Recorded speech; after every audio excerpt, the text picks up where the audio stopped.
I'm going to show you how to turn any logo into a beautiful 3D model in just under 2 minutes using Blender. First, you want to search for the name of your logo, followed by the letters SVG.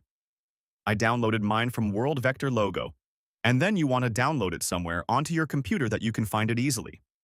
Next, open Blender, which is completely free to download and use. Go to File, at the top left, Import, and choose the Scalable Vector Graphics options. Select the logo you downloaded and click Import. Now click the A key to select all, S to scale up, and you can select and press X to remove any parts that you don't want included in the design. Now for the fun part. If you navigate to Object Data Properties, you can change the extrude value, turning your logo from 2D to 3D. I used a value of 0.02 millimeters for most of it, and a value of 0.03 for the white highlights. Now I selected everything with A again and used R to rotate the logo into the position that I wanted.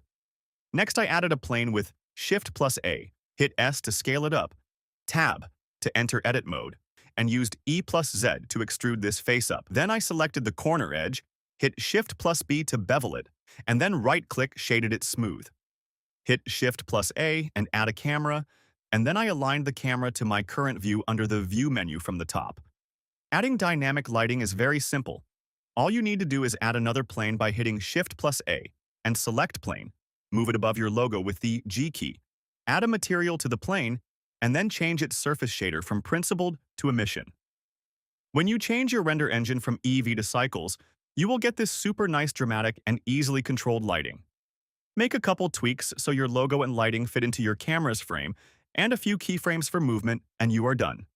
Render out your animation, and you now have a beautiful 3D logo to use for your brand, clients, or just for fun. Comment any questions or suggestions you have below, and make sure to like and subscribe for more Blender videos and tutorials.